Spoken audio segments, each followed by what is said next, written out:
გამარჯობა. დღეს ჩვენ ვისაუბრებთ ასტროლოგიაზე, თუ რა არის ზოგადად ასტროლოგია, ასტროლოგიის მიმართულებებზე და ზოგადად როგორ გამოვიყენოთ ასტროლოგია პრაქტიკულ დონეზე. ასტროლოგია არის ინსტრუმენტი, რომელიც იკვლევს პლანეტების ზეგავლენას ადამიანზე. ასტროლოგიას აქვს მრავალი მიმართულება და მთავარი ეს ერთ-ერთი მიმართულება, რაც არის, ეს არის ნატალური ასტროლოგია, რის მიხედვითაც შეგვიძლია განსაზღვროთ ადამიანის პოტენციური შესაძლებლობები, რა თემებშია ძლიერი, რა საკითხებშია სუსტი, რა შეიძლება ჰქონდეს დასამუშავებელი, პოზიტიური და ნეგატიური მხარეები, რა გამოცდილებით არის მოსული, რა კარმული გამოცდილებით არის მოსული და ეხლა რა აქვს დასამუშავებელი, ანუ რა ამოცანა აქვს, რა კარმული მისია აქვს, მარტივად რა ვთქვათ. ასევე ასტროლოგიით შეგვიძლია ნებისმიერი რაღაცის განსაზღვრა, ეს არის უნივერსალური ინსტრუმენტი და ნებისმიერ კითხვაზე პასუხის გაცემა. ნატალური რუკის ასაგებად მნიშვნელოვანია და აუცილებელია ვიცოდეთ დაბადების ზუსტი კოორდინატები. ეს არის დაბადების რიცხვი, თვე, წელი, საათი და ადგილი.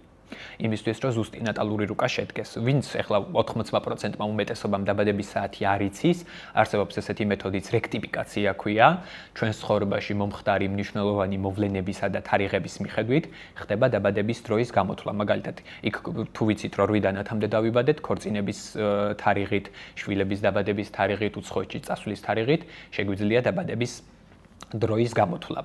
ნატალურ ასტროლოგიაში შეგვიძლია ამოვიცნოთ ასევე ადამიანის პოტენციალი. იქ იუპიტერი უნდა ვნახოთ სად გვყავს, ანუ რა საკითხებში ვახწევთ წარმატებას, სატურნი ვნახოთ, ანუ რა საკითხებში ადამიანი პასუხისმგებლიანი სტრუქტურული და მთლიანი რუკის ანალიზით შესაძლებლობა გვეძლევა სწორი მიმართულება მივცეთ ადამიანს და დავეხმაროთ პრობლემური საკითხების გაცნობიერებაში და მივცეთ მიმართულება.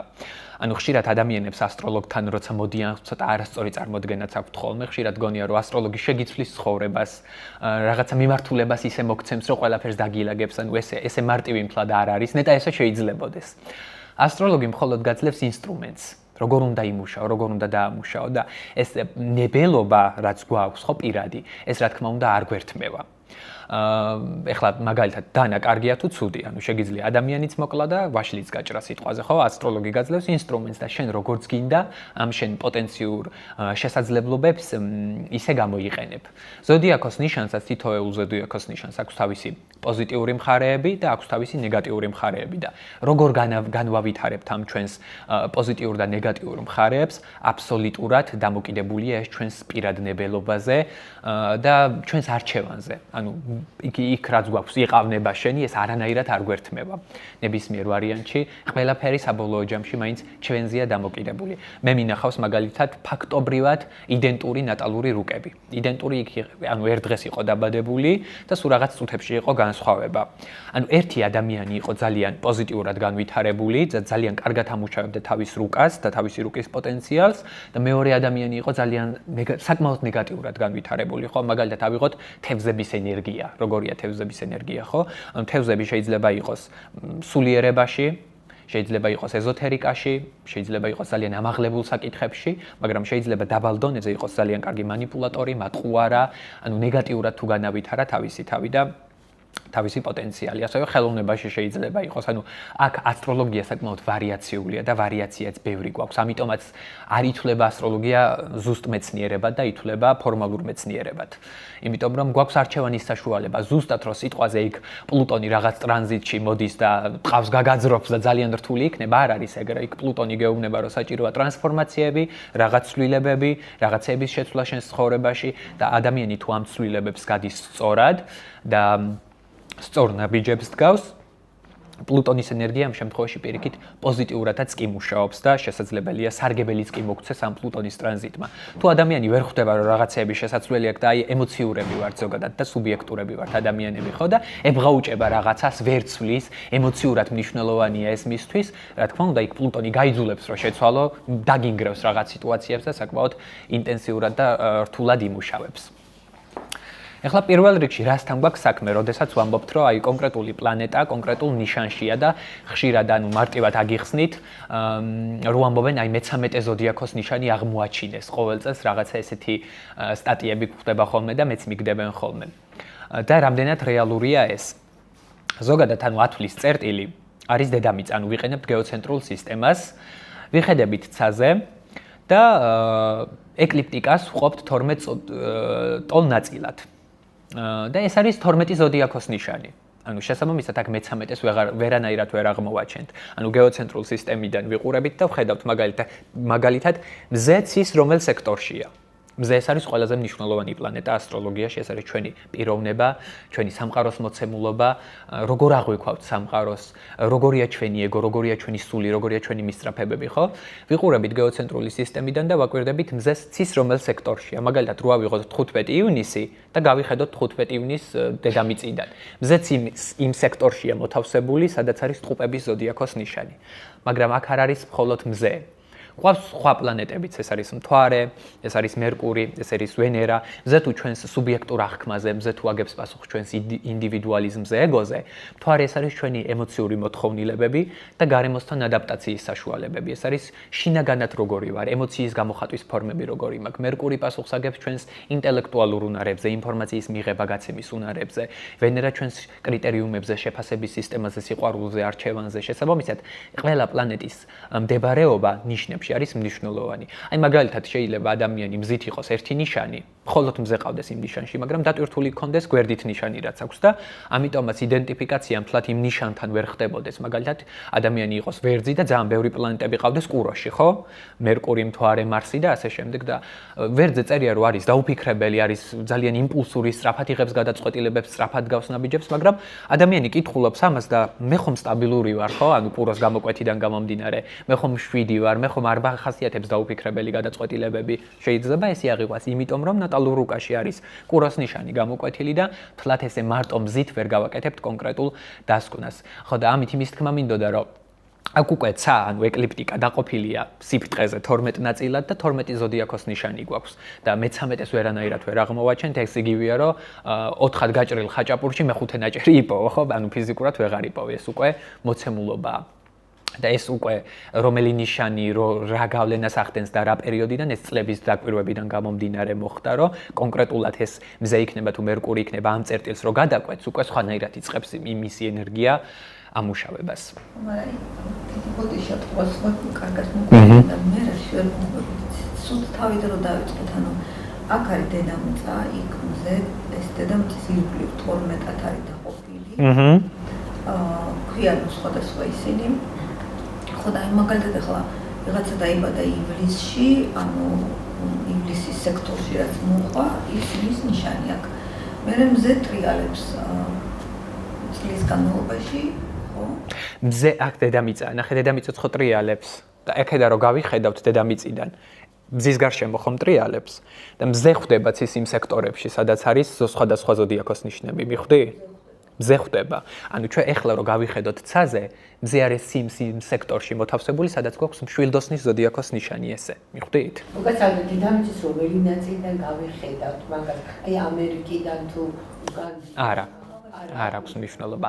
ეს სახლებს აქვს უფრო მნიშვნელობა, სახლების სისტემას გეოგრაფიული მონაცემების მიხედვით სახლები იცვლება, ასცედენტის ნიშნები და ასე შემდეგ. მაგალითად, ერთი და იგივე საათზე და დროზე მაგალითად 3:15 წუთზე. დღეს არის ახლა 3:15 წუთის სიტყვაზე, ხო? ადამიანი დაიბადება ამერიკაში და საქართველოში, მაგრამ ექნებათ სხვადასხვა ასცედენტი და სხვადასხვა სახლების სისტემა. კაი, სარამანდანებო. ხო და მე ესე აქედან გავხედავ, რომ მზე ახლა პლანეტები როგორ შემოდის, პლანეტები ციგივენაირად. კი. მთვარეც ხო მოძრაობს ესე. დედამიწას ვიღებთ ცენტრად, გეოცენტრულ სისტემად. და მთვარეს ვუყურებთ რომ მოძრაობს, ხო? მთვარე უფრო სწრაფია აღონ. მთვარე იცვლის ყოველ 2 დღენახევარში ნიშანს. და ესე დედამიწიდან ვუყურებთ და მთვარე ესე რომ მოძრაობს, ეხლაც იმ სექტორშია მოთავსებული, სადაც არის მაგალითად ტყუპები. ეხლა მთვარე ტყუპებში. წამოვა ეს მთვარე დედამიწიდან ვუყურებთ რომ უკვე კირჩხიბის ნიშანშია, მერე ლომის და ესე წრეზე მოდის. 2 დღენახევარში ერთხელ იცვლება მთვარის ნიშანი. ამიტომაც არის რომ ყველა მორიელი ერთნაირი არ არის მაგალითად. შეიძლება მორიელს მთვარე კუროში ყავდეს და 2 დღეში დაბადებულ მორიელს ყავდეს ტყუპებში. კი. ჯერ ლექცია წავიკითხოთ, თორემ ჩანაწერისთვის არ არის ხოლმე მოსახერხებელი, კითხვები ბოლოს. ხო, არ გავიგეს. არა, მე შეიძლება. კითხვები ბოლოს დავსვათ. ხო, ну ძირითადად ეს საკითხებია და ამაში შეგვიძლია ნატალური რუკის და ასტროლოგიის გამოყენება. ასევე არსებობს სინასტრიული ასტროლოგია. ესეც ერთ-ერთი მიმართულება ასტროლოგიის. სინასტრიული ასტროლოგია გამოიყენება შეთავსებისთვის. ეს შეიძლება იყოს პარტნიორთან შეთავსება, მეგობართან შეთავსება, საქმიან პარტნიორთან შეთავსება და ასე შემდეგ. ამ დროს რას ვაკეთებთ? ანუ ვიღებთ ორ რუკას, ჩვენს რუკას და პარტნიორის რუკას და ვუყურებთ პლანეტების ურთიერთქმედებას, რომელიც უკვე გვიჩვენებს, როგორი ენერგია აქვს წყვილს, როგორია შეთავსება, რა დაბრკოლებებს და წინააღმდეგობებს შესაძლებელია წავაწყდათ ურთიერთობებში, რამდენად პოტენციურია ამ ურთიერთობის განვითარების შანსები და შესაძლებლობები და ასე შემდეგ.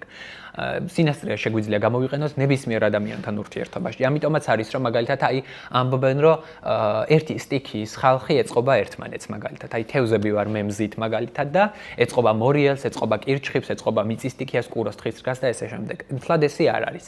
ანუ იქ უნდა ვნახოთ ჩვენს ნატალურ რუკაში, რომელი სტიქიაა დომინანტური. მაგალითად, ჩემს რუკაში არის აქტიური ჰაერი. ჰაერის სტიქია, მერწყული. შესაბამისად, მე მომენტებში შესაძლებელია ჰაერის სტიქიის ხალხთან და ცეცხლის სტიქიის ხალხთან უკეთ შევიდე ურთიერთობაში, ვიდრე სიტყვაზე მორიელებთან. იმიტომ რომ მე მაქვს ჰაერის ხასიათი უფრო, ანუ კომუნიკაბელური, უფრო მსუბუქი და მორიელი შესაძლებელია მომენტებში ჩემთვის ძალიან მძიმე და ინტენსიური იყოს, მარტივად რო ვთქვათ. გასაგებია, ხო? ასევე არსებობს ელექციური ასტროლოგია. ელექციური ასტროლოგია საკმაოდ ძველია. ელექციური რუკა გვეხმარება კონკრეტული მოვლენისთვის განსაზღვროთ შესაბამისი დრო. მაგალითად, გვინდა ბიზნესის დაწყება. ბიზნესის დაწყების რეგისტრაციისთვის რომელი თარიღია ყველაზე კარგი? იქ შესაბამის სახლებს ვიყენებთ, შესაბამის პლანეტებს ვიყენებთ, რომ კარგ მდგომარეობაში იყოს, რომ ეს ბიზნესი კარგად წავიდეს. ან მაგალითად, გვინდა ხელის მოწერა და გვინდა რომ ეს ურთიერთობა კარგად წავიდეს, ანუ ურთიერთობის გაოფიციალურება გსურს, ხო? ვაკეთებთ ელექციურ რუკას და ვუყურებთ იქ მეშვიდე სახლს, ვენერას მდგომარეობას, სიყვარულის პლანეტის მდგომარეობას და ასე შემდეგ. ასევე არსებობს ჰორარული ასტროლოგია, ესეც საკმაოდ ძველია. ჰორარული ასტროლოგია გვეხმარება დასმულ კითხვაზე მივიღოთ ზუსტი პასუხი. მაგალითად, როგორ განვითარდება ეს საქმე? კონკრეტულად ამ დროზე, როცა კითხვა გაგვიჩნდა, ვაგებთ რუკას და ვიგებთ პასუხს. იქ პლანეტები, მთვარე და ასე შემდეგ გვეხმარებიან პასუხის მიღებაში. ასევე ძალიან ღრმა დონეზე და უფრო მაღალ დონეზე თუ ვიცით ჰორარული რუკის წაკითხვა, შეგვიძლია ვიპოვოთ დაკარგული ნივთები, მაგალითად. სად დავდე ჩემი ბეჭედი? სად არის ჩემი გასაღები, მაგალითად? ან სიტუაციის განვითარებაზე, როგორ განვითარდება ჯანმრთელობის მდგომარეობა და ნებისმიერ საკითხზე, ნებისმიერ კითხვაზე შეგვიძლია ჰორარული ასტროლოგიით მივიღოთ პასუხი. ასევე არსებობს სამედიცინო ასტროლოგია, რომელიც საკმაოდ ღრმა და საინტერესო თემაა. თუმცა ეხლა ყველა ასტროლოგი, რა თქმა უნდა, ამას ვერ გამოიყენებს პრაქტიკაში, იმიტომ რომ ეს იმდენად სერიოზული თემაა, რომ ასტროლოგიასთან ერთად მედიცინაც უნდა იცოდე, რომ ეს გამოიყენო. ზოგად დონეზე, მაგალითად, რომ ვერძი თავის ზონა და მე-6 სახლი გვაქვს დაავადებების სახლი, მე-6 სახლში თუ მოხვდა ვერძი, შეიძლება თავზე გქონდეს პრობლემები, კურო ყელის, ზოგად დონეზე შეიძლება ყველა ასტროლოგმა იცოდეს ამაზე ინფორმაცია, მაგრამ უფრო ღრმა დონეზე, რომ ღრმა დიაგნოზები დავსვათ, სად შეიძლება გქონდეს დაავადებები, რა შეიძლება გქონდეს უფრო პრობლემური ზონა რუკაში, ხო? ამისთვის უფრო მედიცინაც უნდა იცოდე და ასტროლოგიაც ერთად. ასევე არსებობს პროგნოსტიკური ასტროლოგია, ეს არის ტრანზიტული ასტროლოგია, როცა ჩვენს ნატალურ რუკაზე ვაკვირდებით ეხლანდელ პლანეტების მოძრაობას, რის მიხედვითაც შეგვიძლია განსაზღვროთ კონკრეტული პერიოდი. რა პერიოდს და ეტაპს გადის კონკრეტულად ადამიანი, როგორ გამოიყენოს ეს პერიოდი. მაგალითად, გვაქვს იუპიტერის ტრანზიტი, გამართლებების, წარმატებების პლანეტა, მაგალითად, რა ნიშანი ხარ შენ? ქალწული. მაგალითად, იუპიტერი გადის ქალწულს, ხო, ვიცით, რომ იუპიტერი არის სოციალური ექსპანსირების პლანეტა, განვითარების პლანეტა, წინსვლის პლანეტა და როგორ გამოვიყენოთ ეს პერიოდი, რომელ სახლში გაივლის ეს იუპიტერი და რა საკითხებში მოგცემს წარმატებების და გამართლებების შესაძლებლობებს. სატურნის დაბრკოლებების შეზღუდვების პლანეტა, ეხლა გადის მაგალითად თევზებს, რა ამოცანებს გვისახავს ეს სატურნი, მუტაბელურ ნიშნებს. აი, მაგალითად, ბოლო 2023 წლის მარტიდან სატურნი გადის თევზების ზოდიაქოს ნიშანს და განსაკუთრებით რთული პერიოდია ქალწულებისთვის, საგამოცდო პერიოდია. მოდის შეზღუდვები, მოდის წინააღმდეგობები, მოდის დაბრკოლებები, მოდის ცირთულეები. ნუ ეს მთელი 2 წელი ფონი, რა თქმა უნდა, ესე შეიძლება არ იყოს. აქ მზის გრადუსს ექცევა ყურადღება, რომელ რიცხვში ხარ დაბადებული? 9 სექტემბერს, ანუ უფრო მეორე ნახევრის ქალწული, ანუ უფრო 2024 წლის პერიოდში იქნებოდა ტრანზიტული სატურნი შენთან ოპოზიციაში და ეს არის ერთგვარი საგამოცდო პერიოდი, ხო? ანუ რა საკითხებში გაქვს პასუხისმგებლობები, ასაღები, რა საკითხებს უნდა დაუთმო მეტი დრო და მეტი ენერგია, აქ რეალობას განახებს თითქოს სატურნი, თან თევზებიდან გიდგება, რა იყო შენი წარმოდგენები, შენი იდეალები და რა არის რეალობა. აი, ესეთი მომენტებიც მოაქვს ხოლმე კონკრეტულად სატურნის ტრანზიტებს, ასევე სხვადასხვა ეხლა უკვე თებერვალში ტოვებს სატურნი თევზებს.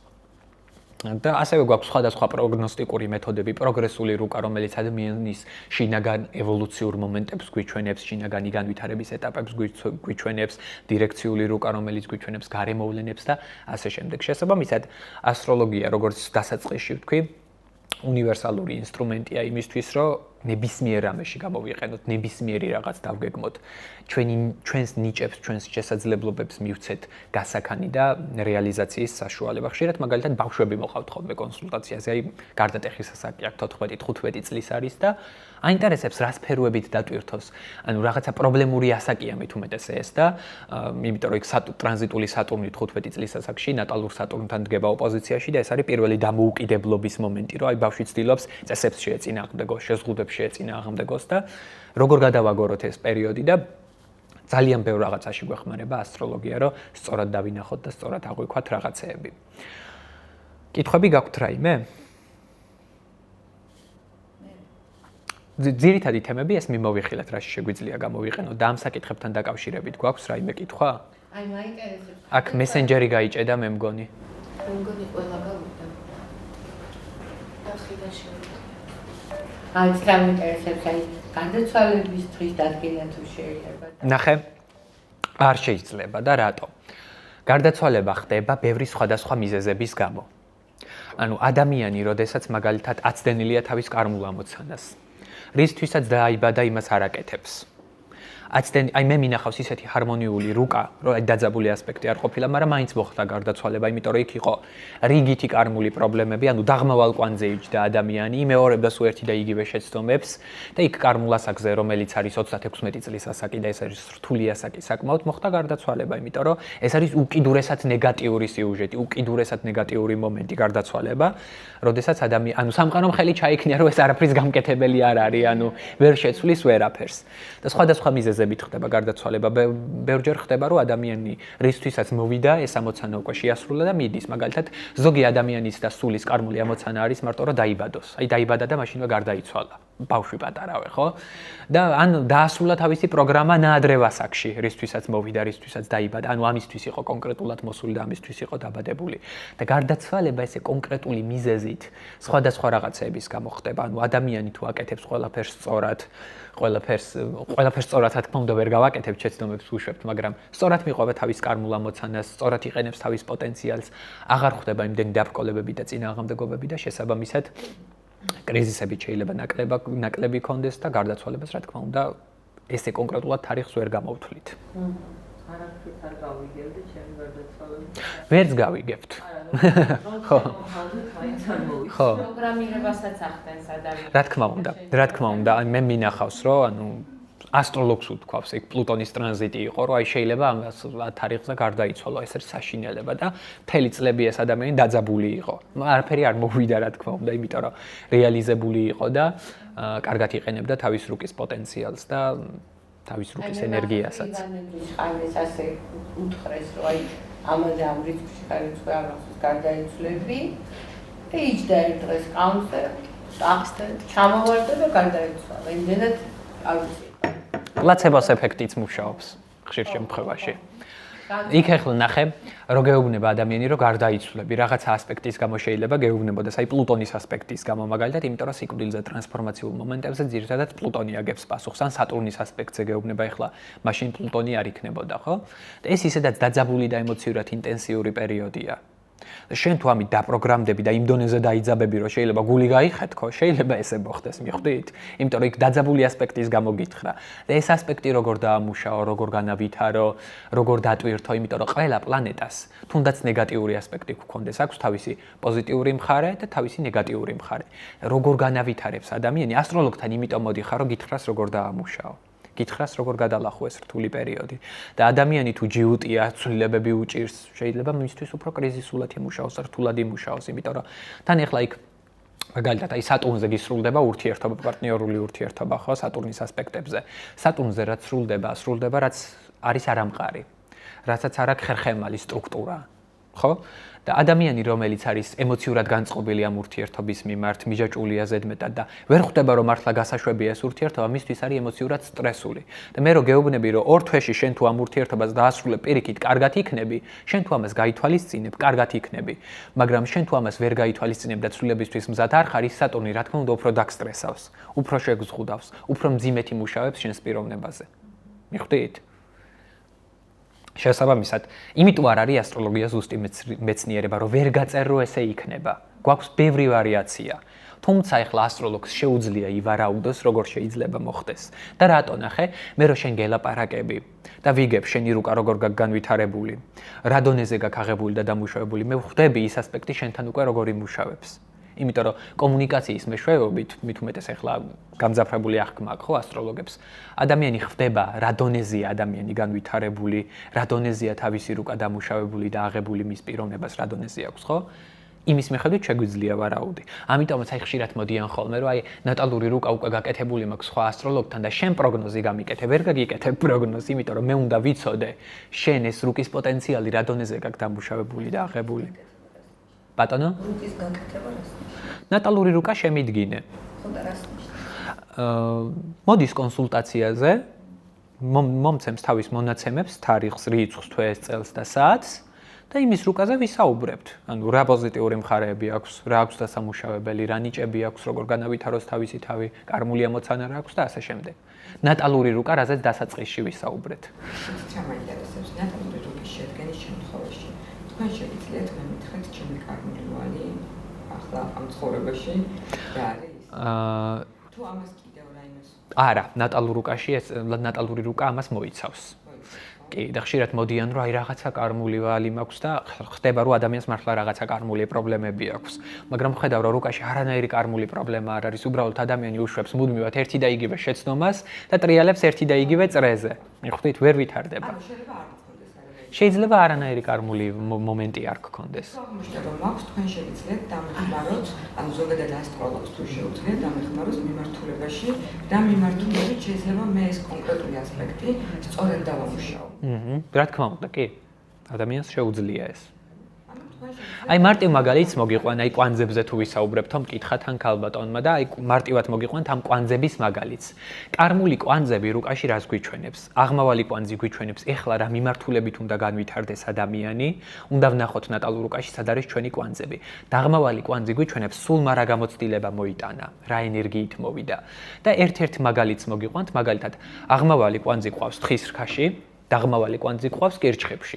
დაღმავალი კვანძი კირჩხებში შეიძლება მეტყოლებდეს, რომ ადამიანი ოდესღაც, ანუ ადამიანის სული რა გამოცდილებითაც მოვიდა, იყო ორიენტირებული ძალიან საბაზისო ლოკალურ თემებზე, იყო ორიენტირებული უფრო ოჯახზე, აი გადაყოლილი იყო ოჯახს, შვილების გაზრდას და სახლის საკითხებს, ამ ლოკალურ საკითხებს, ანუ ვიწრო თემებს, კირჩხების საკითხებს, მიხვდი? ორიენტაცია ჰქონდა უსაფრთხოების განცდაზე, რომ უსაფრთხოების დაცულობის განცდა შევიქმნა, იყო ზედმეტად ემოციური. ეხლა ევალება ადამიანს რომ დაამუშავოს აღმავალი კვანძი თხის რქაში.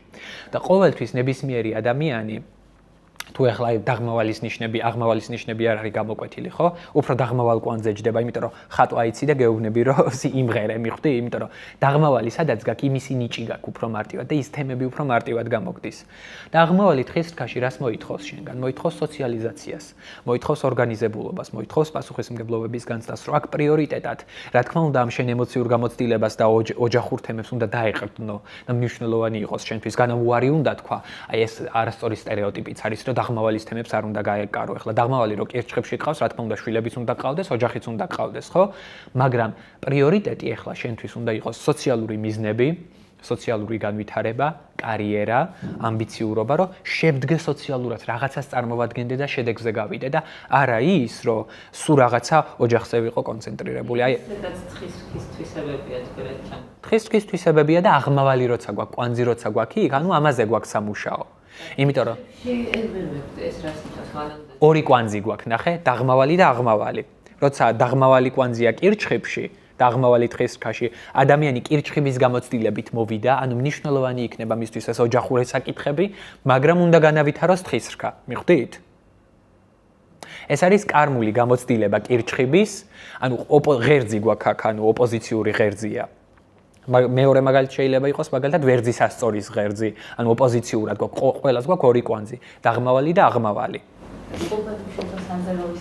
აღმავალი ტყუპებში, დაღმავალი მშვილდოსანში, ხო? დაღმავალი მშვილდოსანში მეტყველებს, რომ დაღმავალი მშვილდოსანში მეტყველებს, რომ ადამიანი ოდესღაც შეიძლება იყოს გურუ, შეიძლება იყოს მასწავლებელი, შეიძლება იყოს ესეთი მოწოდების სიმაღლეზე, უყვარდა ძალიან მოგზაურობა, ყველაფერს უფრო რაღაცა ფართედ უყურებდა და უმაღლესი ცოდნის თემები იყო მისთვის მნიშვნელოვანი. ეხლა და მასწავლებლის როლში იყო მუდმივად. ეხლა ადამიანს ევალება, რომ ისწავლოს მოსწავლის როლში ყოფნა. აი დაღმავალი მშვილდოსნებს ძალიან უჭირთ მოსმენა ხშირად. აღმავალი ტყუპებში ახლა შენ გთხოვს რომ ისწავლე მოსმენა, იყავი მოსწავლის როლში, ან მასწავლებლის როლიდან გამოდი. მასწავლებლის როლიდან გამოდი და გახდი უფრო უშუალო ურთიერთობებში. იყავი უფრო კონტაქტური, უფრო გაიხსენი ურთიერთობების მიმართ. მნიშვნელოვანი გახდეს შენთვის სწავლა, განათლება, ცოდნა მიიღე, მაგრამ გაეცი. ოღონდ აქ ახლა მართლ პლანეტებს ვაკვირდებით, ეს კვანძების დახასიათება არის ძალიან ზოგადი. მაგალითად, აღმავალი კვანძის მართველი თუ დგას ცოტა რთულ მდგომარეობაში, ადამიანს კვანძის შესრულება უფრო უჭირს. მაგალითად, აღმავალი კვანძის მართველი ტყუპებში გვაქვს კვანძი და ვხედავთ, რომ იქ მერკური, ან რეტროა, ან სატურნის კვადრატი აქვს, ან რაღაც, ხო, ანუ უფრო გაურთულდება ესეთ ადამიანს კარმული ამოცანის შესრულება. მაგრამ თუ ვხედავთ, რომ აღმავალი ტყუპებშია, მაგრამ მერკური დგას სასწორში ჰარმონიული ასპექტებით, უფრო მეტად გაუმარტივდება თავისი კარმული მისიების შესრულება. მერვე სახლშიც აი ესეთი წამოვიდა რაღაცნაირად უნებრივად, რომ აი რაღაცა ვერ გავიგე. გავიგეთ რა, ანუ შეიძლება მე ვერ ვერკვევი და აქ ზოგიერთ მე რა ვერ მივხვდი. აი ეგ რაგი ახლოვი პორტრეტის თემა გვაქვს, მაინც. თქვენ კვანძებს ვნახავს ატყავთ ყველას რომელ წლიანები ხართ და თქვენი კვანძების მიხედვით გეტყვით თუ გინდათ. თითო ის რა გავაკეთეთ, იცი თქვა პირობითად აი რას ნიშნავს ასცენდენტი, რას ნიშნავს რაღაც. კარგი. რას ნიშნავს სახლი რას კვანძი რას ნიშნავს. ნახეთ.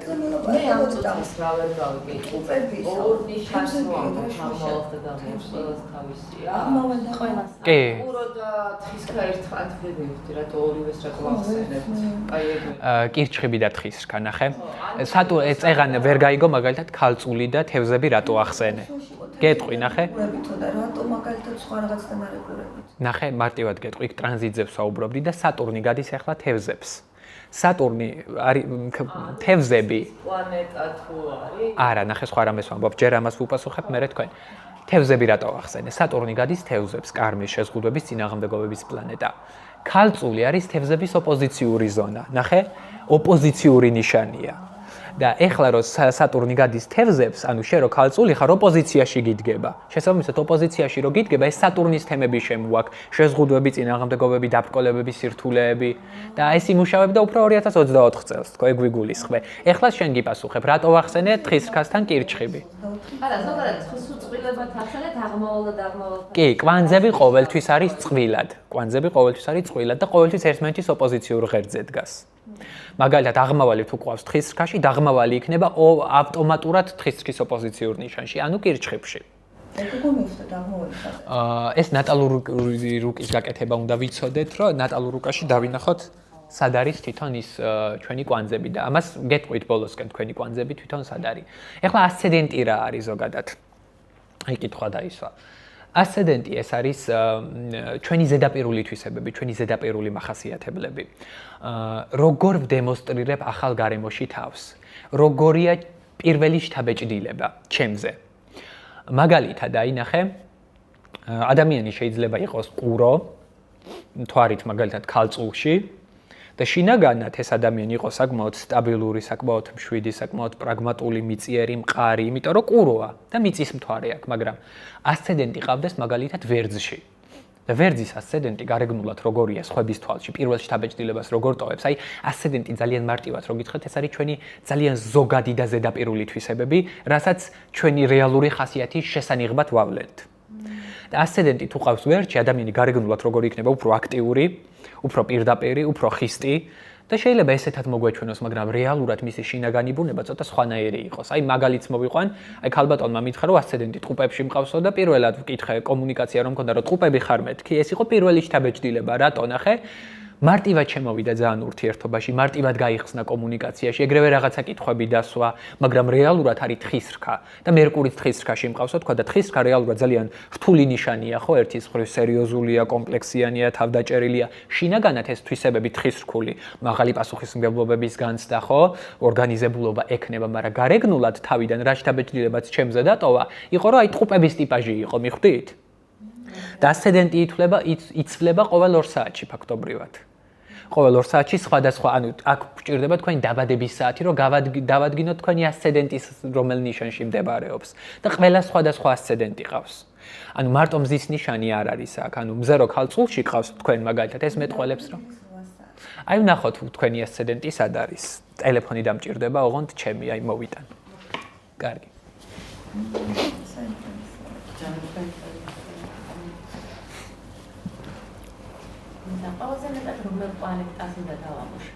ყველა პლანეტა მნიშვნელოვანია, მაგრამ საბაზისო ყველაზე მნიშვნელოვანი ადამიანის პიროვნებისთვის რაც არის მზე და მთვარე.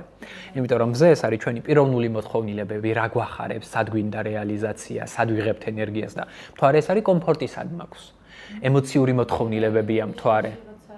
ანუ ეს ერთი და იგივე ნიშანში როცა მეტყველებს რომ ადამიანის პიროვნული და ემოციური მოთხოვნილებები ემთხვევა ერთმანეთს. ესეთი ადამიანი უფრო გაწონასწორებულია, ზუსტად იცის რა უნდა, საით წავიდეს, იმიტომ რომ ადამიანის პიროვნებას რაც უნდა, ის უნდა ემოციურადაც. შემთხვევაში თხის რქაში ყავს ორივე, ხო? ანუ გჭირდება სოციალური რეალიზაცია, მნიშვნელოვანია შენთვის კარიერა, პასუხისმგებლობები, მოვალეობები და ასე შემდეგ. მე ასეთ იგივე ნიშანში, მაგრამ ყოველთვის გაწონასწორებულია. იქ სხვა პლანეტ შეიძლება ოპოზიციური რუკა გქონდეს მაგალითად. აქ ოპოზიციური რუკა როცა ეგეც პრობლემაა ხოლმე, რომ გეკაჩება ხან ერთი მხარე, ხან მეორე. მაგალითად ოპოზიციაში თუ გყავს რაიმე ამ პლანეტასთან. თუმცა ეპიზოდი საკმაოდ ისეთი. სასწორი ხარ?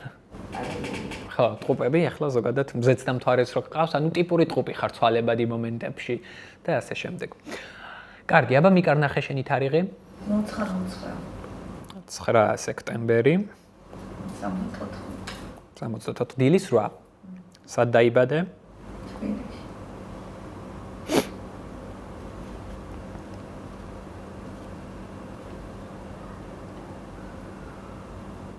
მე-12 სახლის ტიპია. შენი ასცენდენტი არის სასწორის ნიშანში და სასწორი ზოგადად გამოკვეთილია. ანუ სასწორის ასცენდენტი როგორ შთაბეჭდილებას ტოვებს თავიდან ადამიანებზე, არის ძალიან მშვიდი, გაწონასწორებული, რბილი, ჰარმონიული.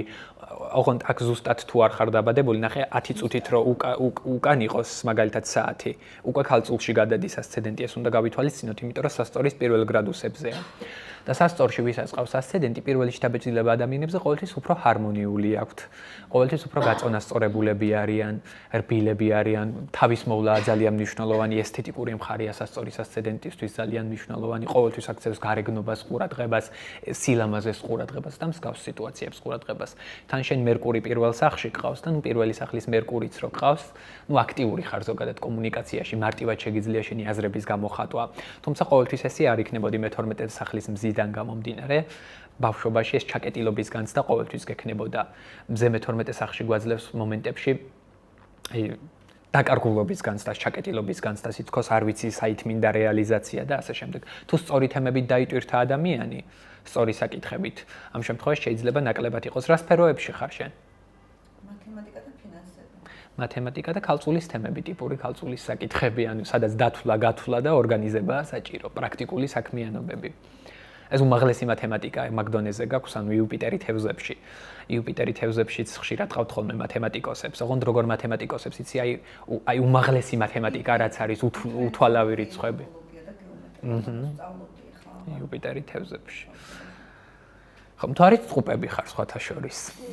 მთვარე ტყუპებში ყავს, ამიტომაც სულ გაქვს მოთხოვნილება სწავლის, განვითარების, ინფორმაციის მიღების, თუმცა ქალწულის და ტყუპების კომბინაცია თან კვადრატი ცოტა რთულია, იმიტომ რომ ძალიან მაღალ ნერვულ დაძაბულებას გვაძლევს. ფაქტობრივად შენი ტვინი არ ჩერდება, ძილშიც ფიქრობ, ძილშიც აქტიურობ და ანუ ფოთვარე ნერვული სისტემა აქვს ესეთ ადამიანს, პერიფერიული ნერვული სისტემა ძალიან გაღიზიანებულია, ასე რომ რაღაცა თუ არ აკეთე, სამი საქმემით უმეტეს ერთად, სულ დინამიკაში თუ არ ხარ, სულ მოძრაობაში თუ არ ხარ, გიჭირს ძალიან დამშვიდება და მოსვენება. სულ რაღაცა უნდა იკითხო, სულ უნდა განვითარდეს, სულ რაღაც ინფორმაციაში უნდა იყო ჩართული, იმიტომ რომ ნახე ხო ნახე აქ ქალწულში რო ყავს მზე და ტყუპებში მთვარე ქალწულსაც და ტყუპებსაც მართავს მერკური, ინტელექტის პლანეტა, აზროვნების პლანეტა. და ესე მერკურიანული რუკა რო გაგძალიან, აუცილებელია მუდმივად გონებრივი დატვირთვა, ანუ მუტაბელური რუკა გაგძალიან და სულ ინტელექტუალურ სფეროებში უნდა იყო მარტივად რო ვთქვა, სულ რაღაცას უნდა სწავლობდეს, სულ უნდა ვითარდებოდე და სულ ესეთ საკითხებში უნდა იყო აუცილებლად ჩართული. სადაც გონებრივი მუშაობაა საჭირო. თან შენი ინტელექტის გამოხატვაც და ცოდნის გამოხატვაც გადასარევად გამოგდის მერკური რო ყავს პირველ სახში, ეგრევე გამჩნევენ მაგ მხრივ. კი. კარგი. აბა გადავიდეთ სხვისი ასცედენტი ვნახოთ ახლა. ვნახოთ შენი? უბრალოდ იცით რა არის? თუ იცი შენი? აი ზუსტად არ ვიცი დრო, დაახლოებით 7-დან 9 საათამდე ვარ დილის დაბადებული. ამ შემთხვევაში უნდა ვიცოდეთ აუცილებლად დრო, რო ასცედენტი განსაზღვროთ, ანუ ვერ ვიზავთ, ანუ რექტიფიკაციაა საჭირო. ვინმე ხართ, ვინც იცით თქვენი დრო? კაი, მითხარი. 980, 18-12 დილის 8 საათზე 15. 18 დეკემბერი, წელი 80.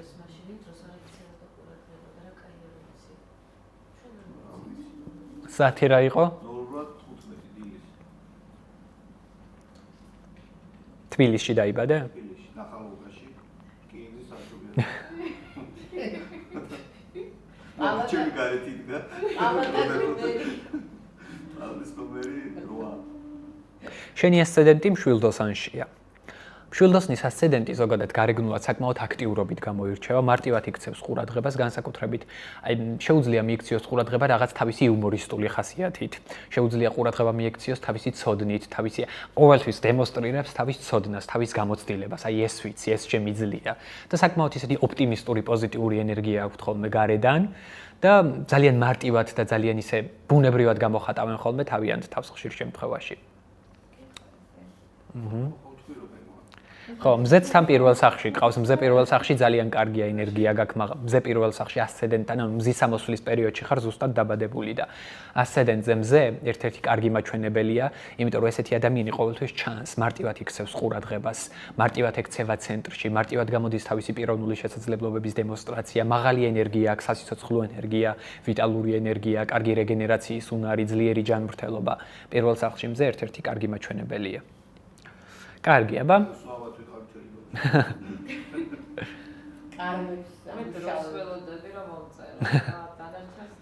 კაი, კვანძები ვნახოთ თუ გინდათ. აი, შენ იცით დრო? კაი, მითხარი. 3 იანვარი. ხო არ იცი პირდაპირ ასცედენტი სადაც ყავს? ხო, რო არ ვნახოთ, მაგრამ ვქვათ პირდაპირ. ნახე. ასცედენტი ხშირად გვატყუებს პირველ შთაბეჭდილებას. ეს არის აი თავიდან როგორი შთაბეჭდილება დავტოვეთ ადამიანს და რო გავიცნობთ, შეიძლება ვთქვათ, რომ ეს სხვანაირი ყოფილა. ანუ მზეს, მთვარეს და სხვა პლანეტებს მხოლოდ ახლობლები გვატყობენ და ახლობელი ადამიანები. ასცედენტს ხედავენ უცხო ადამიანები ხშირ შემთხვევაში. ეს არის აი პირველი განცდა, როგორი ენერგია გაქვს. ტყუპების ასცედენტი რო ხარ, თავიდან ძალიან მარტივად შეხვალ კომუნიკაციაში და ურთიერთობებში, თავიდან გამოჩნდები ძალიან მსუბუქი, ძალიან მარტივი, ძალიან ლაითი, იმიტომ რომ ტყუპები ეგეთი ტიპები არიან. ძალიან ჰაეროვნები ჩანან გარეგნულად, მსუბუქები ჩანან, მარტივები ჩანან, უშუალოები ჩანან. აი ტყუპების ასცედენტი როგორია, იცი, ნებისმიერ ადამიანს შეუძლია დაელაპარაკოს, ნებისმიერ ადამიანთან შეუძლია დაამყაროს კომუნიკაცია და ძალიან გახსნილია ურთიერთობების კუთხით, მაგრამ შინაგანად ეს მთვარე თხის რქაში და მზე თხის რქაში, ხო? საკმაოდ ბევრი ემოციური საზღვრები გექნება. საკმაოდ ბევრი კომპლექსები გექნება, საკმაოდ ემოციურად მომენტებში მძიმე იქნები, იმიტომ რომ ამას მხოლოდ ახლობლები დაინახავენ, ოღონდ ვისთანაც უკვე ემოციური კავშირი გაქვს და გაშინაურებული ხარ მარტივად რომ ვთქვათ. შესაბამისად, ასცედენტი უფრო პირველი შთაბეჭდილება. ეხლა შენ მზეც და მთვარეს რო ტყუპებში ყავს ასცედენტი. ლომი ვარ და რატომ განიცის ძალიან საქმეც ეგეთი მაქვს, მეტად კომუნიკაბელური ვარ თუ მინდა. მაგრამ საკმაოდ რთული ხასიათი მაქვს ზუსტად ახლა. მზით რა ხარ? ლომი. მთვარითაც ლომი. და ასცედენტი შეიძლება რომ ტყუპებში ყავდეს, ხო? მე ვფიქრობ, რომ ეს მოხდება. აი, მე სამიღია დაახლოებით 8 საათი შუაში. ბავშვობაში მორცხვი იყავი თუ ჩაკეტილი? და თუ მარტივად გამოხატავდი შენ თავს? დიდად მორცხვი მე არასდროს არ ვარ. თუმცა ამასთან შედარებით რაც ახლა ვარ, კი, შედარებით ვიყავი. მაგრამ დღეს მე საერთოდ არანაირი კომუნიკაციის პრობლემა არავისთან. მერკური სად ყავს? მერკურიც ლომში ყავს ოღონდ. ეს ლომები არიან ესეთი კომუნიკაციური ადამიანები. ამბარტავანებიო და სულ არა ვარ ამბარტავანი. კი, შეიძლება რომ ტყუპებში ყავდეს ასცედენტი. გავხარ კიდევაც, ანუ ასცედენტი ფიზიკურ გარეგნობასაც აღწერს ზოგადად. ფიზიკურად როგორი ვართ? აი ტყუპების ასცედენტებს ახასიათებთ ხშირად უფრო თხელიძვლოვანი გარეგნობა, ძალიან მოძრავი ხალხია, რამდენიმე საქმეს აკეთებს ყოველთვის ერთად. აი არ შეუძლია ერთ საქმეზე კონცენტრირება ხშირ შემთხვევაში და ინიციატივას ყოველთვის იჩენს კომუნიკაციისას. შესაბამისად, შესაძლებელია რომ ტყუპებში ყავდეს ასცედენტი. იქ ცდომილება ხო იცი მაგალითად 4-დან 7-მდე თქვი მე მგონი, ხო? დაახლოებით 7-დან ესე სადღაც 9-მდე, მაგრამ სხვადასხვა საათებს რო წერ, ბევრი პლანტები არ იცვლება, მაგრამ ასცედენტი შეიცვლება. ხო და ორი ასცედენტი იქნება აქ, ან კირჩხები, ან ტყუპები, ხო? ხო, სავარაუდოდ ესე. თუ კუროდა ტყუპები. აი ტყუპები მახსოვს, იმიტომ რომ ჩავთვალე რომ იქნებოდი. რატომაც ესე ჩავთვალე, იმიტომ რომ ხო, კირჩხებსა და ტყუპებს შორის თუ იქნება ვარიანტი, ტყუპებში უფრო გეყოლება, იმიტომ რომ კირჩხების ასცედენტი პირველ შთაბეჭდილება საკმაოდ დახურულ სტოვებს, მორცხულ სტოვებს მარტივად არ იხსნება ახალ გარემოში. სანამ არ მიეჩვევა თავისად არ ჩათვლის და უსაფრთხოების განცდა არ ექნება ურთიერთობებში, მანამდე ესე მარტივად არ ავლენს თავის პიროვნებას და თავის თავს. ისე სულ მცირე ასტროლოგიური ცოდნაც კი როგორ შეიძლება გვეხმარებოდეს ყოველდღე. კი, ელემენტარულ დონეზე ზოდიაქოს ნიშანი ვიცი, ვისაც თუნდაც გამარჯვების დონეზე ვიცნობ. ვიცი რა თქმა უნდა რომ ზით ნიშანი არ არის გადამწყვეტი, თუ საშუალება მაქვს საათსაც ვეკითხები აუცილებლად, წარმომიდგენია თქვენ ამხელა ინფორმაცია შეგიძლიათ აიღოთ ადამიანებზე. კი. ესეა ნამდვილად. და მე მინდა საერთოდ თქვენთან მოსვლა, ხა მაინც ვერ დავიმახსოვრე. მე მინდა ძალიან ვცები და რაღაც შეიძლება ხო? კი. გაქვს ბიზნეს კარტი ან რა. ნომერს მოგცემთ მე. ხო. და WhatsApp-ზე მომწეროთ შეგიძლიათ. აუ მე შემიძლია რომ გითხრათ ყველაფერი იყო? ასცედენტი გაინტერესებს შენი, ხო? შეგიძლიათ რომ მითხრათ. კარგი. ცოტა ვერ ვარ აქ ხალხი ძალიან კარგად იყო როგორც.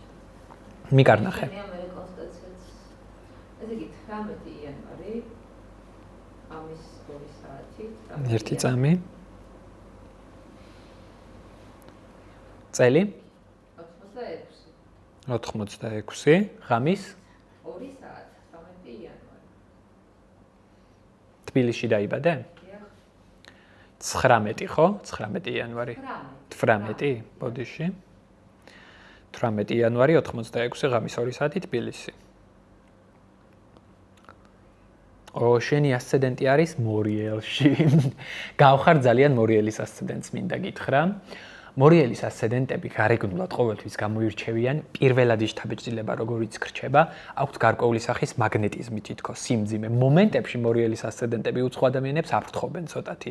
ცოტა საშიში მეგონე თავიდან არ გეუბნებიან ხოლმე, საკმაოდ დახურულები არიან, საკმაოდ ჩაკეტილები არიან თავიდან, ესეთი ცოტა ისეთი ძაფრი აურა დაყვებათ მარტივად რა ვთქვათ, ხო? აი ხშირად ატარებენ მუქ ფერებს, შავებს ხშირ შემთხვევაში, თვალები აქვთ ძალიან გამოკვეთილი, აი გამოხევდით შეუძლია ადამიანი გააქვაოს მომენტებში.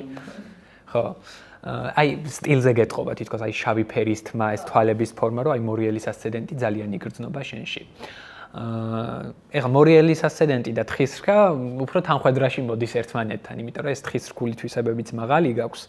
ეს პასუხისმგებლობების განცდა, მოვალეობების განცდა, თუმცა მორიელის ასცედენტით შეგეტყობა ძალიან.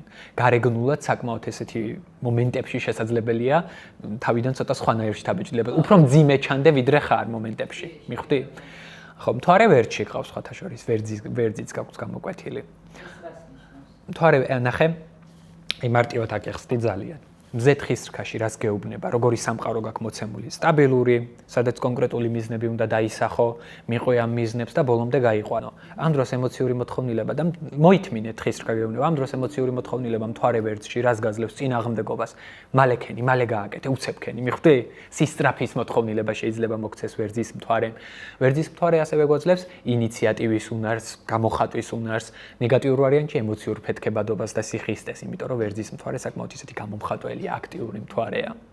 და ვერძული თვისებებიც გაქვს მარტივად რო ვთქვათ.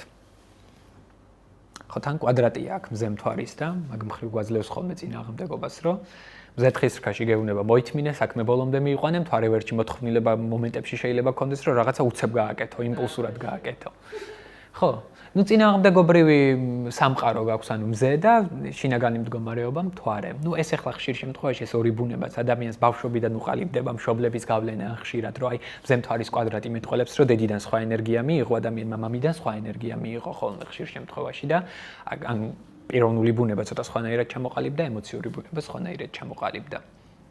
ხო, თუმცა მზევენერას შეერთება დაგარბილებს ცოტა ეს მზევენერას შეერთება ძალიან კარგი ასპექტია მაგ მხრივ რომ ანუ ადამიანს ძალიან კარგი სილამაზის აღქმა აქვს, ესთეტიკის აღქმა აქვს, მნიშვნელოვანია რაღაც თავის მოვლა, ესთეტიკური საკითხები, ურთიერთობების თემები, სიყვარულის თემები.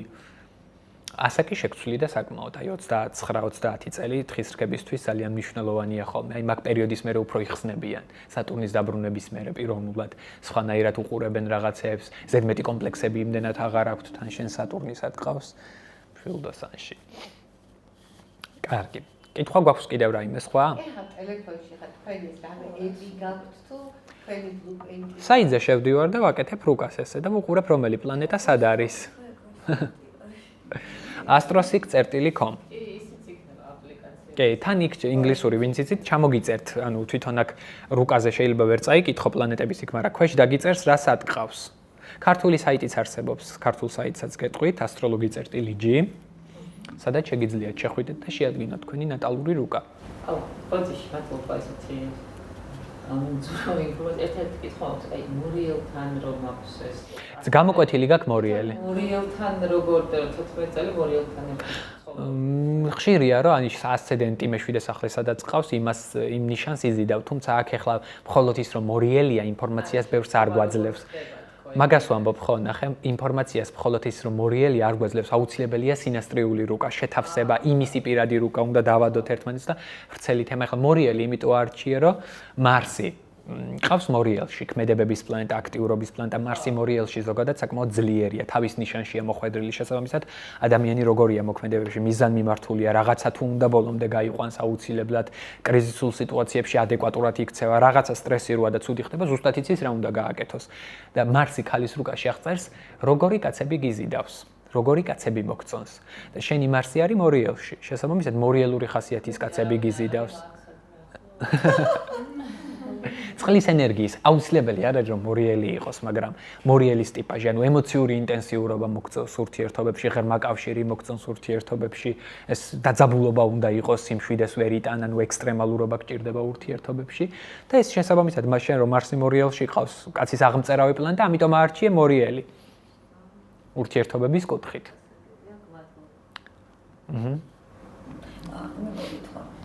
თებერვალში გავავით ჯგუფში, ერთი მეკითხება, ქალწული ვარ, მეცოდა როდის გავაო ეკუთვნა. რა არის ახლა ჩვენ? სატურნი თევზებში. სატურნი თევზებში. ნახე, გააჩნიან რომელი რიცხვის ქალწული ხარ ყოველთვის, იმიტომ რომ ეს მთელი 2 წელი ესეთი რთული პერიოდი კი არ არის. ფონი ცოტა მძიმეა სატურნი თევზების გამო 2023 წლიდან თუ დააკვირდებით ხალხს. ყველას ფსიქოლოგიური პრობლემებია, ყველა ცუდად არის. ყველა თითქოს აი ფონია ეგეთი მძიმე. თითქოს ემოციურად უჭირთ, იმიტომ რომ სატურნი თევზებში ბოლოს იყო, გაგახსენებთ 93-14 წლებში, როგორი რთული პერიოდი იყო თუ გახსოვთ. ხო, საქართველოში განსაკუთრებით. ეხლა გავდივართ იგივე პერიოდს. სატურნი თევზებს გადის ეხლაც. აი ეს სიდუხჭირის პერიოდი, ეს ემოციური სიმძიმის პერიოდი, თებერვალში გადის სატურნი თევზებიდან, თუმცა უშუალოდ ქალწულებზე როდის იმოქმედა, გააჩნია თქვენი მზის გრადუს. სექტემბრის ქალწულებზე უფრო მეორე ნახევარში იმოქმედებდა. აი აგვისტოს ქალწულებზე მაგალითად უფრო 2023 წლის პერიოდში. 2023 წელი, 2024 წლის დასაწყისი. აი ვინც უფრო ქალწულის ბოლო გრადუსებისკენ არის დაბადებული, შენ ბოლოში მთლად არ ხარ შუა პერიოდში ხარ, ანუ ბოლოში იქნება მაგალითად 19-20 სექტემბერი. მაგათთან არის ახლა სატურნი ოპოზიციაში. და ეს სატურნის ოპოზიცია ცუდი არ არის, გასწავლის რა გაგდასალაგებელი, მოსაწესრიგებელი, სად გაქვს პასუხისმგებლობა ასაღები, ცოტა მკაცრი მასწავლებელია, ოღონდ ანუ კარგად შემოგცხებს, რომ ახლა მიდი ეს გააკეთე, ეს დაალაგე, მიხვდით? და გაიხსენეთ ეს პერიოდი, 2024 წლის პერიოდი. თებერვლისკენ უკვე სატურნი ვერტში გადადის. ну ვერტში სხვა ამოცანებს გვაძლევს, ეს ძალიან დიდი თემაა, თან ნეპტუნის შეერთება აქვს და ამაზე გადაცემაც გვაქვს ჩაწერილი და შემიძლია მე ლინკი ჩაგიგდოთ. თქვენ არხი გაქვთ თქვენი? კი, გვერდი Facebook-ზე, სადაც იდება გადაცემებიც. ესე მეცნიერულად რომ აი ორი სიტყვით გითხრათ ასტროლოგიის საქმე, რომ არის ფუნდამენტური კონცეპტუალური რაღაცა, აი მაგალითად საიყოფა 12 ნაწილად მზიარი ცენტრი, ანუ რაც ეს არის გეოცენტრული სისტემა დედამიწაა. დედამიწა, ანუ ეს გასაგებია სულთა ასტროლოგია და ფიზიკურად გასაგებია. მე შემოდის რაღაცა წესები და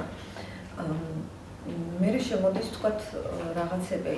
არის რაღაცა, რასაც თქვენ ინდივიდუალურად, როგორც ამ საკითხის სპეციალისტი ამატებთ, მე იქ თუ ეს რაღაც არის თეორემა, რომელიც არსებობს და უბრალოდ თქვენ მეტად განათლებული ხართ და კითხულობთ იმ რაღაცა წიგნებს, რასაც სხვა არა. თუ თქვენ ანალიზებს და ნახე, ანუ ასტროლოგია არის ძალიან ღრმა და განვითარებადი. ასტროლოგია თქვენს განსხვავდება. კი, განსხვავდება. ყველა ასტროლოგის მეცნიერება არის ეგრე თეორემა და ეგრე ამოხსნა უნდა დაგო.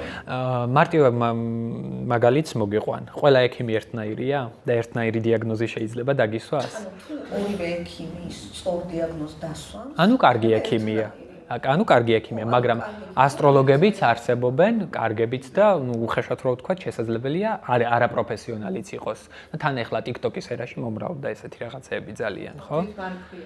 კი, ძალიან ბევრი ხდება ესე. შესაბამისად, ანუ შესაძლებელია არ ყოფნიდეს ასტროლოგს პროფესიონალიზმი, შესაძლებელია ხედვა კონდეს განსხვავებული და არასწორი, იმიტომ რომ ადამიანები ვართ ასტროლოგებიც და სუბიექტურად უყურებენ რაღაცეებს. აი მაგალითად გეტყვიე, ბევრი ასტროლოგი განიხილავს ერთ-ერთ ასტეროიდ პლანეტას ქირონს. და რუკაში რთავს ამ ქირონს. და მე ვერ ვიგებ ეს სუბიექტურად ვერ ვიგებ ეს ქირონი რატომ უნდა ჩავრთა და გამოვიყენო, იმიტომ რომ პლანეტა არ არის და ქირონისნაირი ყავს კიდე 5 ასტეროიდი, ვესტა, იუნონა, პალადა და უფრო დიდი ასტეროიდებით დაჟე ვიდრე ქირონია. მე არ ვიყენებ ქირონს იმ მიზეზით, რომ რატომ უნდა გამოვიყენო ქირონი, იმიტომ რომ ერთ-ერთმა რუსმა ასტროლოგმა გადაწყვიტა, რომ ქირონი რო აღმოაჩინეს, დაეთვალა ეფემერიდები და ჩაესვა რუკაში. მარტო ამიტომ ვერ ხვდები რატო გამოვიყენო. ვაკვირდებოდი ამ ქირონს, რა გავლენა აქვს? გავლენა აქვს თუ არა ადამიანზე რუკაში, ნახე? ვერანაირი გავლენა ვერ დავიჭირე და არ ვიყენებ, მაგრამ არიან ასტროლოგები, რომელიც იყენებენ და ამბობენ რაღაცებს და მე მეუბნები ასეთ ასტროლოგებს, რომ მითხარი ისეთი რუკა, რასაც შენ ქირონს მიაწერო, სხვა პლანეტით არ იკითხებოდეს. ანუ რასაც ქირონს მიაწერენ, სხვა ელემენტებით შეიძლება იკითხებოდეს. მიხვდით? არ აქვს, ჩემი აღქმით, ჩემი პრაქტიკული მაგალითებით არ აქვს. აი ამ დონეზე, ანუ სწორად ჩამოგიყალიბეთ მე მგონი, ხო ესეთი კითხვა, ანუ ესე კონკრეტული თეორემები არის, რასაც ყველა ასტროლოგი მიყვება, მაგრამ არსებობს განსხვავებული რაღაცეებიც. აი, თქვენთან რო ადამიანი მოვა რუკას ვიკეთებთ, რაღაცას ეუბნებით, თქვათ, მისი ხასიათების, რაღაც კარგული რაღაცების შესახებ და მომავალზე რაღაცებს ეუბნებით. კი, წლის ფონი სოლარული რუკაა, რომ ანუ როგორი პოტენციალია, რა შეიძლება შემოგთავაზოს ამ წელმა და როგორ გამოვიყენოთ. ამაზეც ვსაუბრობთ. აი, მაგალითად, რამდენი მოსვლა არის საჭირო, ну, плюс-минус რო ვიჩ. არიან ადამიანები, რომლებიც ერთხელ მოდიან მაგალითად და თავისი რუკა აინტერესებთ, არიან ადამიანები, რომლებიც მოდიან მაგალითად წელიწადში ერთხელ, რომ წლის პროგნოზი გამიკეთე. წლის ფონი როგორი მაქვს, რა თემები შეიძლება გამიაქტიურდეს და როგორ დავამუშაო. და თქვენ შეგიძლიათ ესეთი პრობლემა როგორ მოვიქცეთ? რა თქმა უნდა. რა თქმა უნდა. პრობლემაა რომ მისდიო. ხო. აი, აბა ის გითხარით, აღმოვალი კანონები თუ რაღაც ეგრავს ნიშნავს. კვანძები ზოგადად ამაზეც ვისაუბრეთ, არის კარმული გამოცდილება და საით უნდა წავიდეთ. თქვენი კვანძი სად იყო ერთი წამი? აბა ნახეთ, სად არის? 9 სექტემბერი.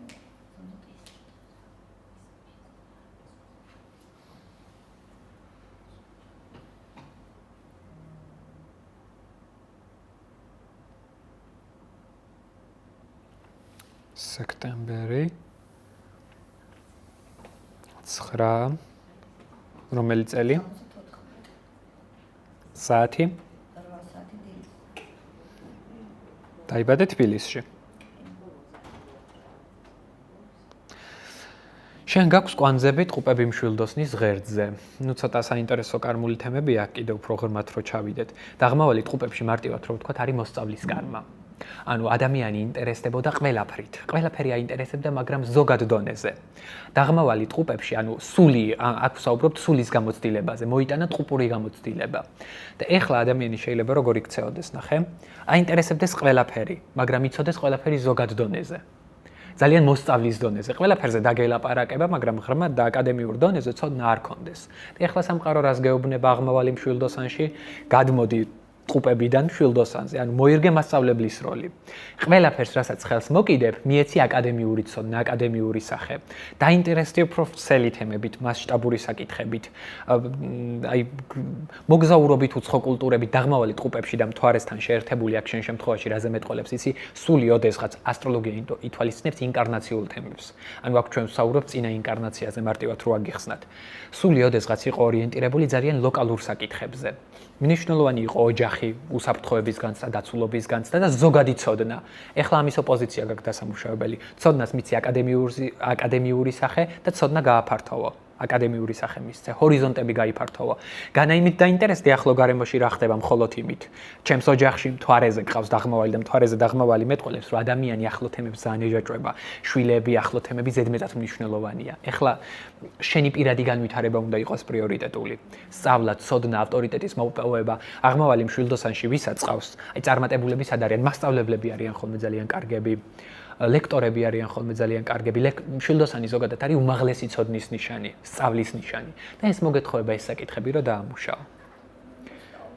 ხო, დაღმავალი თუ ტყუპებში უფრო ვიწრო, პატარა თემები, ცოტა ცოდნა, აქ სამყარო გთხოვს, რომ უფრო გააფართო ჰორიზონტები და უმაღლესი ცოდნით დაინტერესდე. მიხვდი? ვისაც პირიქით გყავთ, პირიქით მოგეთხოვება, ჩვენ მე მგონი პირიქით გყავდა. კარგი. კიდევ გვაქვს კითხვა რაიმე? აი მე მაგეთ კითხვა. აი თქვა ტყუპები. ერთ დროს დაიბადნენ, თათმურა თქვა, უნდა ნუ შებეწუთებშია გაზღვავა. და დაიშალნენ, რატომაც თქო ხდება ხოლმე. სერიალებში ვარ, ერთი ტყუპი სადღაც მაგარი იყო, მეორე სხვა პირობებში. აი რამდენად ცვლის გარემო ჩვენ ასტროლოგიურ დესტინს. აუცილებლად ცვლის და გარემოებებზე ბევრი რაღაცებია დამოკიდებული. როგორ იზრდება ადამიანი და რა გარემოებაშია. კარგი რუკით წარმოიდგინე, აი კარგი იუპიტერით, კარგი ძლიერი რუკით, ახლა კარგი და ცუდი რუკა ზოგადად არ არსებობს, არ მიყვარს მაგის თქმა, იმიტომ რომ ყველა რუკას შეუძლია განვითარება. წარმოიდგინე ადამიანი იბადება კალიფორნიაში და ადამიანი იბადება ამაზონის ჯუნგლებში, ხო, იქ ჯუნგლებში დაბადებული ადამიანი კარგი რუკით გაუმართლებს იმაში, რომ ცხოველს მარტივად მოკლავს და ნიუ-იორკში და იქ კალიფორნიაში განვითარების მეტი შესაძლებლობები ექნება. შესაბამისად, რა თქმა უნდა, გარემო პირობები გავლენას ახდენს. და ეს ახლა მისთვის იქ ამაზონის ჯუნგლებში დაბადებულისთვის ეს მართლა გამართლება იმ გარემოსთან შესაბამისად, მიხვდით? და რუკები, რა თქმა უნდა, ერთნაირი არ იქნება, წუთებში სხვაობაა და სულებია სხვადასხვა. აქ არჩევანი ხო გაქვს, როგორ განავითარებ შენს რუკას. ანუ ეს წინა გარდაცვალების რაღაც მომენტები ჩანს, ხო, ეხლა გარდაცვალებაში. ეხლა რა გაქვს დასამუშავებელი და ასათვისებელი, შენ მისული რა მისით მოვიდა ეს ჩანს. ანუ რაც არ აქვს წინა ცხოვრებაში. კი, რაც არ გაქვს დასამუშავებელი, ყოველთვის უმარტივდება ადამიანს დაღმავალ კვანძე ჯდომა, რითიც მოხვედი. აი დაღმავალი ხო ყავს მაგალითად ტყუპებში. აი ვუთხარი ყველას უკვე სად ყავთ. გეტყვი შენსასაც. არ მახსოვს. ნახე, დაღმავალი ხო ის გამოცდილება რითიც მოხვედი. აღმავალი არის რაც უნდა დაამუშაო, ეხლა აითვისო და უფრო მეტად გიმარტივდება რა თქმა უნდა დაღმავალზე ყოფნა, იმიტომ რომ ამ გამოცდილებით მოხვედი. შენ შემთხვევაში შენთვის უფრო მარტივია ზოგადი ინფორმაციებით დაინტერესდე და კარგათაც გამოგდის ეს ტყუპების თემები, რომ ყველაფერი გაინტერესებდეს, ყველაფერი ზოგადად იცოდე, მაგრამ მომენტებში აკადემიური ცოდნა როცაა საჭირო, იქ შეიძლება მომენტებში დაგეზაროს, მაგრამ შენი რუკა ცოტა ისეთი სტრუქტურის არის, არ დაგეზარება. ხო, იმიტომ რომ მე-9 სახლში ყავს მთვარე და ისედაც ცოდნა შენთვის ყოველთვის მნიშვნელოვანი იქნებოდა, იმიტომ რომ ქალწული ხარ, ტყუპები გაქვს გამოკვეთილი და ძალიან მეცნიერის რუკა გაქვს. ანუ ტყუპები, ქალწული, ანუ ინტელექტუალური რუკა გაქვს ძალიან. ანუ ჰარმონიას მე ელენე გავახსენოთ $200. ჰარმონიას როგორ გამიაქციოს ადამიანმა, როდესაც რაღაცა ესეთი რომელ პლანეტასთან უნდა მიაქციოს ჰარმონიას? რომელ პლანეტასთან? უნდა დაამუშავოს, ანუ რომელი პლანეტა ესეთი მნიშვნელოვანი რომ გააჩნია რას ვეძახით ჰარმონიას ჩვენ და რა არის ჩვენთვის ეს ჰარმონია? შინაგანი დაძაბულობა ძირითადად გვაწუხებს მთვარის გამო. იმიტომ რომ ეს არის ჩვენი ემოციური მდგომარეობა. მთვარე ეს არის როგორი შინაგანი სამყარო მაქვს, როგორი ემოციური მოთხოვნილებები მაქვს. ეხლა მთვარე თხის რქაში არ რთული. რატომ? მთვარე მართავს კირჩხიბს. არ არის დასამუშავებელი. შინაგანი მდგომარეობა სატურნი არ არის. მთვარე ეს არის ჩვენი ემოციური მოთხოვნილებები. აი ავუხსნი მაგალითად მთვარე თხის რქას რა პრობლემები აქვს? თხის რქაში მთვარეა განდევნილი, ხო, სუსტია. შესაბამისად ესეთ მთვარეს უჭირს ემოციურად გახსნა, ემოციების გამოხატვა, ბევრი ემოციური კომპლექსები აქვს, ბევრი საზღვრები აქვს. აქ არის ბავშვობის თემები, რომ ნაადრევად გაიზარდა ადამიანი, პიროვნულად ნაადრევად ჩამოყალიბდა, პასუხისმგებლობები ნაადრევად გააცნობიერა რა იყო და ეხლა შეიძლება ეს ასკეტური იყოს, ძალიან ემოციურად გამოხატვა უჭირდეს. დამუშავება რა იქნება? ისწავლოს მზრუნველობის გამოხატვა. სითბოს გამოხატვა.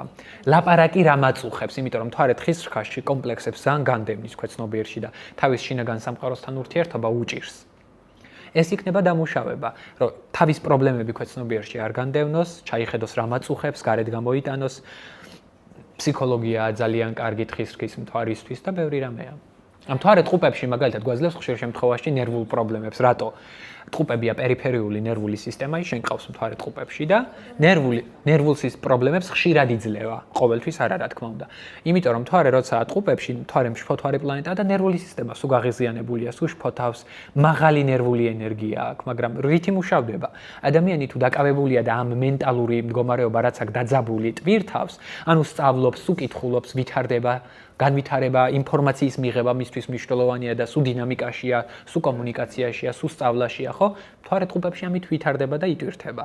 თუ ადამიანი არ აკეთებს ამას, ტყუპებში მთვარეს მიყავხარ ნერვულ პრობლემებამდე, ძილის პრობლემებამდე, იმიტომ რომ მოდუნება, მოშვება ნერვული სისტემის ესეთ ადამიანს უჭირს. იმიტომ გითხარი, ძილშიც ფიქრობ, შეიძლება მომენტებში თქო. თორე ლომში ძირითადად გვაძლევს არასრულფასოვნების კომპლექსს. რამდენად კარგი ვარ, რამდენად დაფასებული ვარ, რამდენად ვხედავენ იმას რეალურად რაც ვარ. მიხვდი? და ეს კომპლექსებია ხშირ შემთხვევაში დასამუშავებელი. ანუ არას პირველ რიგში მთვარე ლომში, ანუ უნდა გაიაზროს ადამიანმა ის, რომ ყოველთვის შეიძლება ყურადღების ცენტრში არ იყო. ნახე მთვარე რა არის? მთვარეა მოთხოვნილება. ემოციური მოთხოვნილება. მზე ეს არის თვითკმარობა, ხო? ანუ სადაც ხარ, იქ კარგად ხარ, მაგრამ მთვარე არასდროს არ კმაყოფილდება. მთვარე ასოცირდება კვებასთან, აი მარტივად რო აგიხსნათ, ხო? და დღეს რო შეჭამე საჭმელი, ხვალად დანაყრებული ხო არ იქნები, ანუ სულ მოთხოვნილება გაქვს იმის, სადაც მთვარე გყავს. მთვარე ლომს შესაბამისად სულ ჭირდება ყურადღება. სულ ჭირდება კომპლიმენტები, სულ ჭირდება ვაიმე რა კარგი ხარ, ვაიმე რა კარგად გამოგდის. დღეს რო ეს გითხარი და ხვალ რო არ გითხრა, ხვალ უკვე ეჭვიგეპარება შენს თავში, რამდენად დაფასებული ვარ, მიხვდით? ამის გაცნობიერება უნდა მოხდეს. ოღონდ იქ მთვარის ასპექტებსაც მნიშვნელობა აქვს. ანუ ის რომ მარტო ნიშანში დგას პლანეტა არ არის საკმარისი რომ რაღაცები ვთქვათ. ზუსტად ყოველს ვსწავლო. და ზუსტად მართლა მთელი ცხოვრება ვსწავლო. ეს ვენერა და მთვარე ერთმანეთთან როგორ არის? ვენერა და მთვარე ზოგადად ქალური პლანეტებია. და როგორია ქალი სიყვარულში, ურთიერთობებში, დედობაში, ოჯახში, მაგას აღწერს. მთვარეც რაღაც შინაგანი სამყაროს სურვილებია და ეს ვენერაც ვენერა უფრო სხვა სურვილებია. ვენერა ეს არის რა მინდა, მთვარე ეს არის რა მჭირდება. ნახე, მე რო ტელეფონი მინდა, ახალი iPhone ეს არის ვენერა. მაგრამ მე რო კომფორტისთვის კარგი სავარძელი მინდა და ტელევიზორი მინდა და მშია, ეს არის მთვარე. ვენერას აკეთებს მე. შენი ვენერა არის ქალწულში. ქალწულში ვენერა სიყვარულის პლანეტა, როცა მეტყველებს იმაზე, დაუკმაყოფილებლობის განცდაზე მეტყველებს. ვენერა ქალწული ქალები ცოტა რთულები არიან. რა კუთხით ნახე? ვერ აღიქვავენ თავის ქალურობას, გონია რომ მუშაა. ჯულია რობერტს აქვს ნათქვამი ერთ-ერთ ინტერვიუში ვენერა ქალწულში ყავს, რომ ქალად ვერ აღვიქვავ თავს, სულ მგონია რომ ესე ვირივით უნდა ვიშრომო. ამ დროს რო შეხედავ კირჩხიბის ასციდენტია და როგორი ნაზია, როგორი ქალურია, მაგრამ საკუთარი თავის აღქმა როგორი აქვს, მიხვდი? სულ უნდა იშრომოს, სულ რაღაცა აკეთოს, სულ უნდა იმუშაოს, კომფორტი მაგისთვის არ არის, მიხვდი? ქალწულში ვენერას სხვა პრობლემებიც მოაქვს ახლა. იმის პრობლემები მოაქვს, რომ ანუ სიყვარულში ზედმეტად გონებას რთავს, ყველაფრის ანალიზს ცდილობს, ზედმეტად წუნია, ყველაფერს დეტალებს ყურადღებას აქცევს. მიხვდი? შეუძლია ვენერა ქალწულმა დაიწუნოს პარტნიორი, იმიტომ რომ აი სხვა ფერის წინ დაეცვა, ფეხსაცმელს არ უხდებოდა. ხო, სხვა რაღაცები შეიძლება ახდენს გავლენას აქ ახლა ნეპტუნის კვადრატი გაქვს ვენერაზე და ანუ ბევრი დეტალია, რაც უნდა გავითვალისწინოთ. იქ რუკაში ზოგადად წინასწარასაც ვამზადებთ, წინასწარ ემზადება რუკა, ზოგადად წინასწარ ვამზადებთ, რომ იმაზე გავიდეთ, ანუ ყველაფერი მოვამზადოთ, რომ რას ვეუბნებით ადამიანს სინთეზში. ეს არის ცალკეული ვენერა ქალწულის დახასიათება. იქ კიდე ვენერას შემთხვევაში ასპექტები აქვს. ახლა ნეპტუნის ასპექტი რომანტიკოსობაზეც მეტყველებს, კვადრატი ვენერა ნეპტუნის იმაზე მეტყველებს, რომ მომენტებში ადამიანს რაღაც ამაღლებული განცდები სჭირდება სიყვარულში და ურთიერთობებში. კარგი. კიდევ? კვანძებზე მკითხა, მე მგონი სად მყავსო? ურა, კვანძებზე მკითხა. აბა მითხარი? 18-12-1980-ში. და საათი? 0-5 იმა.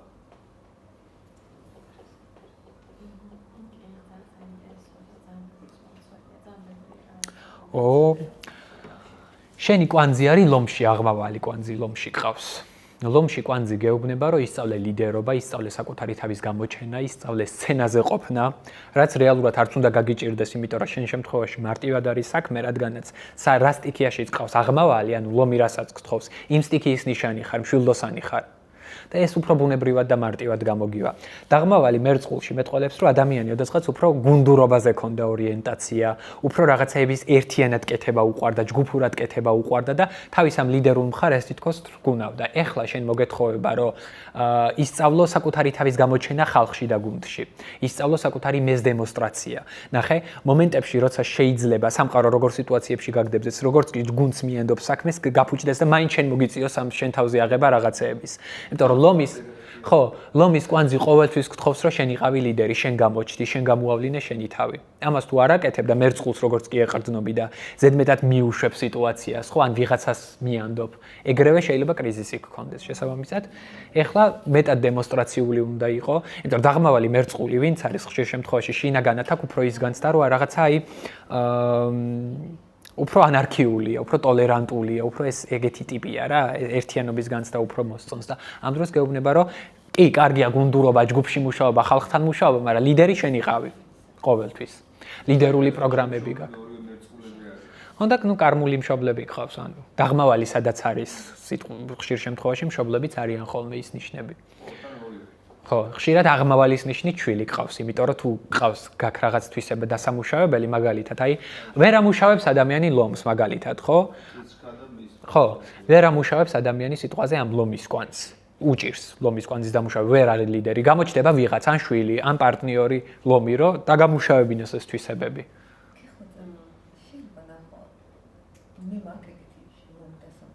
არა. შენ გაქვს შვილდოსანი გაქვს დასამუშავებელი, შვილდოსანიც მოითხოვს ლიდერობას, ნახე, ცეცხლის ნიშანია და გთხოვს, რომ შენ მოირგე ახლა მასწავლებლის როლი. მიხვდი? ის განა რომ ტყუპურად ესე მარტივად მიუდგე სიტუაციას. ცეცხლის კვანძი ნებისმიერ ვარიანტში, ვერჩი, ლომშიც და შვილდოსანშიც ლიდერული პროგრამაა, რომ თავი გამოიჩინო და მოწოდების სიმაღლეზე დადგე. იმიტომ რომ დაღმავალი ტყუპებში მეტყოლებს, რომ ადამიანი ოდესღაც იყო ძალიან უშუალო. ყველას ერთნაირად უდგებოდა, მარტივად შედიოდა კონტაქტებში და თანასწორობა მოსწონდა. ეხლა შვილდოსნის კვანძი რას გთხოვს? მოწოდების სიმაღლეზე დადეგი, ლექტორის ტიპაჟი იყავი, მასწავლებლის ტიპაჟი იყავი, მიხვდი? ანუ მშობლები როგორც გონზიაკოს მატარებლებიან ძალიან მოქმედებს პიროვნებაზე. თქვა ერთ დღეს დაიბადა ორი ადამიანი, ერთ საათს, ერთ რუკა რაღაც მერტე. მაგრამ ამას სხვა მშობლები ყავდა, იმას სხვა მშობლები. ერთი რუკა არ არსებობს, კოორდინატებით სხვადასხვა, ეხლა წუთი წუთზე და ადგილზე დაემთხეს, იშვიათია ძალიან, მაგრამ გარემო, ხო. ჰიპოთეტურად მშობლების სხვადასხვა ჰოროსკოპები როგორ მოქმედებს? მშობლების ჰოროსკოპები იმდენად არა, როგორც მშობლების გავლენა მოქმედებს, როგორი მშობლები არიან და რა გარემოში იზრდებიან. ხო, ეს მოქმედებს ძალიან. როგორ ჩამოყალიბდება ბავშვი და ადამიანი. თქვენი ციტას ასტროლოგიის ძირითადი საფუძვლები პლუს ფსიქოლოგიას ხო?